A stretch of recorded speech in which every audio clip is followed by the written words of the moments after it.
make clever use of the cockpit voice recorder, or CVR.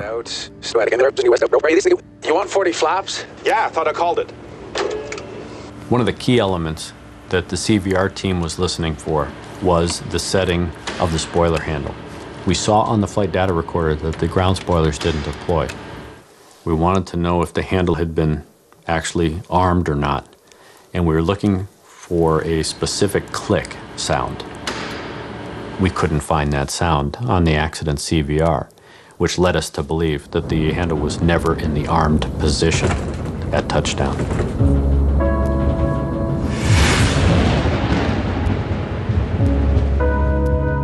Intensely busy in the cockpit, the pilots simply forgot to arm the spoilers. Had they deployed, the MD-80 aircraft might have overshot the runway, but it would have stopped before hitting the catwalk. The pilots had made serious and ultimately fatal errors, but investigators wanted to know why. They suspected that pressures earlier in the flight led to these mistakes. They turned their attention to the weather.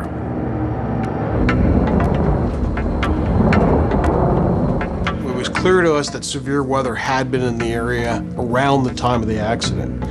How it played a part was one of the things we had to try to discover. And putting the radar images in, the observations, trying to put it all together would take weeks, of course, to get this information done. The NTSB wanted to know what role the weather had played in the crash, and had the pilots been fully aware of the dangers. See how we're going right in the middle of this crap? One of the concerns that all pilots have when they're trying to land an aircraft is, of course, making sure that the crosswinds that they may experience don't exceed the capabilities of either themselves or the aircraft. The wind's now 350 at 30, gusts 45. Can we land? This particular flight crew had a limitation, not imposed by themselves, but imposed by the company, and that was that they were not allowed to exceed a 10-knot crosswind on a wet runway. Crosswind limits are clearly stated in the operating manual. The crew of 1420 were flying beyond regulation limits. This is a can of worms. There's a runway off to your right. You got it? No. This NTSB animation clearly shows the effect of the winds, causing the captain to make desperate last maneuvers. Winds definitely impacted the flight. If you look at the animation, you'll see him fighting the winds. Definitely not good. We're down! On the brakes! Other one! But when you start talking about a wet runway, thunderstorms, not a good scenario. But were the pilots of 1420 aware of the hazards posed by the severe weather? For the NTSB, the dangers of thunderstorms were all too clear. In 1994, a U.S. Air DC-9 fell victim to wind shear in North Carolina. The plane stalled at 250 feet and fell from the sky. A Delta TriStar crashed after flying into the most severe kind of wind shear that created an intense downdraft of air. So should the crew of 1420 have aborted the approach? There's the runway. There's two runways. Yeah, I know. See, we're losing it. I don't see how we can maintain visual.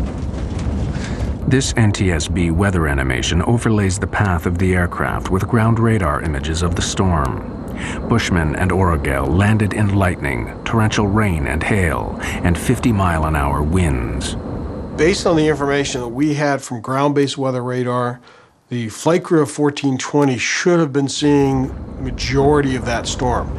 They would have been seeing the leading edge going green, rapidly changing the yellow to bright red.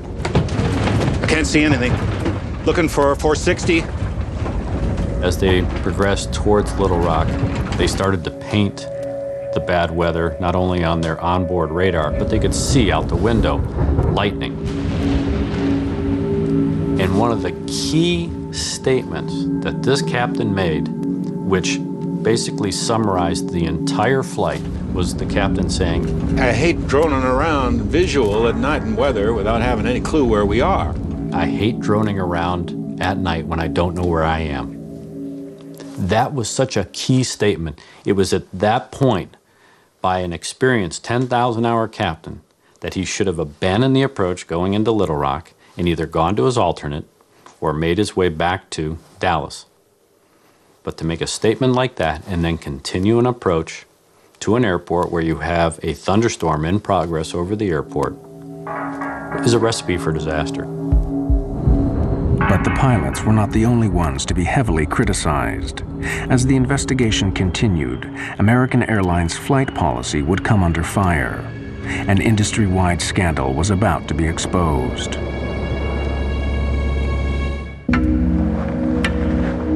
For months after the crash of Flight 1420, the NTSB dug deeper into the circumstances surrounding the Little Rock accident. The question was, who would take responsibility?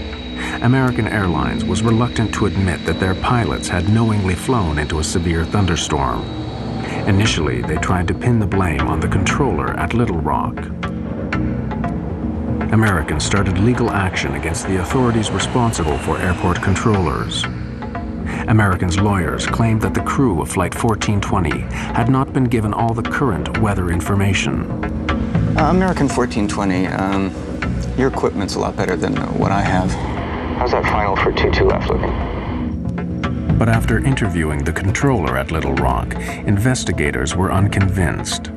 It's highly unlikely that the flight crew wasn't sufficiently informed about the nature of the weather and the severity of the weather, not only en route, but of course during the course of the landing at Little Rock. The focus turned back on the pilots. Lawyers representing the passengers were determined to get American to accept liability for the crash. I mean, it is about money in a way, because you want to make them pay. Because I saw the letters that they would write back to my lawyer, minimizing what we had been through, minimizing my daughter's burns, cuts, the psychological effects it had on my son at age 15, and my daughter and me, and just minimizing everything. So you want to find a way to hurt him. Renee Solomons and many other survivors attended the NTSB public hearings held in Little Rock 8 months after the disaster. With the captain dead, the co-pilot was the first to testify. As we went off the end of the runway, I could see the runway lights coming up, and I knew we were going off the end of the runway. I couldn't see anything in front of us, and all I thought was the gear would collapse, and we would continue to slide. It's got to be okay. And then all of a sudden, I felt the impact.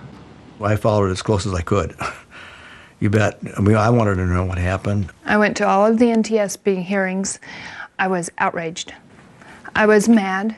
For me, they didn't ask him the right questions. You know, I wanted to ask him, what were you thinking? Why did you all play chicken with our lives? The co-pilot's testimony was highly controversial. In his account of the final moments of the flight, he claimed to have told the captain to abort the approach, otherwise known as a go-around. Who can call for abandoning the approach? Either pilot. Did you call for a go-around at any time? Yes, sir, I did. It sounds like after reviewing the tape, you can definitely hear the go and the around. It seems like he talked at the same time I did, and I looked over at him, and he brought the airplane back on course.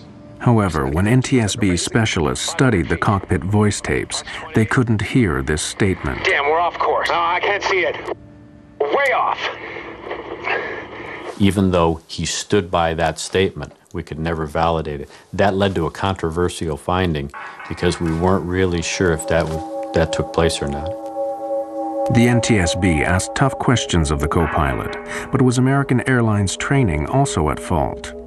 Greg Feith put an American Airlines manager on the stand.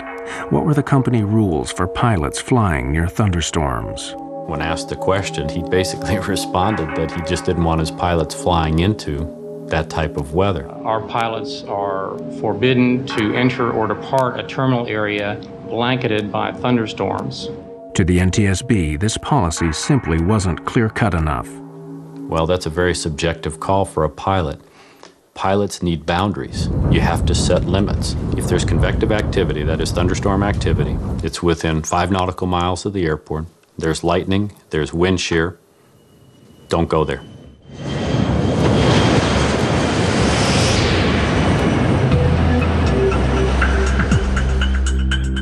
the deeper they looked, the more the NTSB found that flying into thunderstorms